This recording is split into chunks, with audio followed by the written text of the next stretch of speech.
ಇದು ಒಣ ದ್ರಾಕ್ಷಿ. ಹೆಚ್ಚಿನವರಿಗೆ ಇದ್ರ ಬಗ್ಗೆ ಗೊತ್ತಿಲ್ಲ, ಹಾಗೆ ಕೆಲವರಿಗೆ ಗೊತ್ತಿರ್ಬೋದು.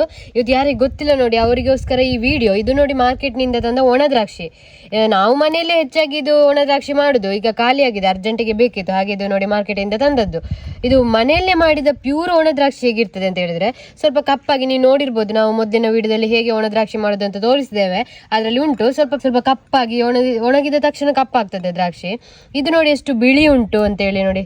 ಇದಕ್ಕೆ ಎಂತ ಮಾಡ್ತಾರೆ ಅಂತ ಹೇಳಿದ್ರೆ, ಈ ಒಣ ದ್ರಾಕ್ಷಿಗೆ ಸ್ವಲ್ಪ ಇದು ಒಣಗಿಸಿ ಅದು ಫ್ಯಾಕ್ಟರಿ ಎಲ್ಲ ಮಾಡುವಾಗ ಸ್ವಲ್ಪ ಅದಕ್ಕೆ ಎಂತ ಕೆಮಿಕಲ್ ಎಂತದ್ದು ಹಾಕುವರು. ಹಾಗೆ ನೋಡಿ ಈ ದ್ರಾಕ್ಷಿ ಬಿಳಿ ಕಲರ್, ಅಂದ್ರೆ ಸ್ವಲ್ಪ ಕಪ್ಪು ಇರುವುದಿಲ್ಲ ನೋಡಿ, ಬಿಳಿ ಕಲರ್ ಉಂಟು. ಆದ್ರೆ ಹೆಚ್ಚಿನವರಿಗೆ ಇದನ್ನು ಉಪಯೋಗಿಸುವ ರೀತಿ ಗೊತ್ತಿಲ್ಲ. ಅದನ್ನೇ ಇವತ್ತು ನಿಮ್ಗೆ ಈ ವಿಡಿಯೋದಲ್ಲಿ ಹೇಳಿಕೊಡ್ತೇವೆ. ಕೆಲವರು ದ್ರಾಕ್ಷಿಯನ್ನು ಹೀಗೆ ತಿಂತಾರೆ, ಮತ್ತೆ ಅಡುಗೆ ಹಾಕ್ತಾರೆ, ಮತ್ತೆ ಪಾಯಸಕ್ಕೆ ಅದಕ್ಕೆಲ್ಲ ಹಾಕ್ತಾರೆ, ತೊಳೆಯುವುದಿಲ್ಲ ನೋಡಿ.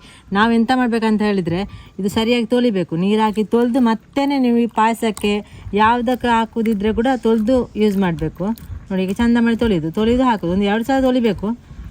ಅದರಲ್ಲಿ ಎಂತ ಅದೇ ಧೂಳು ಅದೆಲ್ಲ ಇರ್ತದೆ, ಇದರಲ್ಲಿ ಹೇಳಿಕ್ಕಾಗಲ್ಲ, ಎಂತ ಸೇರ್ಬೋದು. ಒಮ್ಮೆ ನೀರು ತೆಗ್ದೇನೆ ತೊಳೆದು ವಾಪಸ್ ಚಂದ ಮಾಡಿ ತೊಳೆದು ಅಡುಗೆಗೆ ಯೂಸ್ ಮಾಡ್ಬೋದು.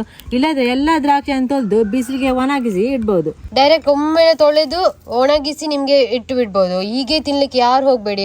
ಹೆಚ್ಚಿನವರು ಹೀಗೆ ತಿಂತಾರೆ, ಹೀಗೆ ತಕೊಳ್ತಾರೆ, ರಪ್ಪ ಅಂತ ಹೇಳಿ ಬಾಯಿಗೆ ಹಾಕ್ತಾರೆ ನೋಡಿ. ಈ ರೀತಿ ಹಾಕ್ಲಿಕ್ಕೆ ಹೋಗ್ಬೇಡಿ, ನಿಮ್ಗೆ ಗೊತ್ತಾಗ್ತದೆ. ಹೀಗೆ ಮುಟ್ಟಿ ಹೀಗೆ ಮಾಡಿ ಅಂತ, ಇದರಲ್ಲಿ ಧೂಳು ಎಂತೆಲ್ಲ ಸಿಗ್ತದೆ. ಅದಕ್ಕೆ ಹೇಳಿದ್ದು, ಯಾವುದೇ ಎಷ್ಟು ಒಳ್ಳೆ ಕಂಪನಿಯ ದ್ರಾಕ್ಷಿ ಸಹ ಆಗಿರ್ಲಿ, ನೀವು ಇದನ್ನು ತೊಳೆದೇ ಉಪಯೋಗಿಸಿ. ದ್ರಾಕ್ಷಿ ಮಾತ್ರ ಅಲ್ಲ, ಎಲ್ಲ ಇಂಗ್ರೀಡಿಯೆಂಟ್ಸ್ ಕೂಡ ನೀವು ಅಡುಗೆಗೆ ಹಾಕುವಂತ ಮೆಣಸು, ಎಂತ ಕೊತ್ತಂಬರಿ ಎಲ್ಲ ಅದನ್ನು ತೊಳೆದು ಮತ್ತೆ ಉಪಯೋಗಿಸಿ. ಇದನ್ನ ನೋಡಿ ಚಂದ ಮಾಡಿ ತೊಳೆದಿದ್ದೇನೆ, ಇನ್ನೂ ಉಪಯೋಗ ಮಾಡಬಹುದು ನೋಡಿ. ತುಂಬಾ ಡೇಂಜರ್, ಡೈರೆಕ್ಟ್ ತಿನ್ಲಿಕ್ಕೆ ಯಾರು ಕೂಡ ಹೋಗ್ಬೇಡಿ. ಯಾವುದೇ ಅಡುಗೆಗೆ ಬಳಸುವ ಇಂಗ್ರೀಡಿಯೆಂಟ್ಸ್ ಕೂಡ ತೊಳೆದೇ ಉಪಯೋಗಿಸಿ.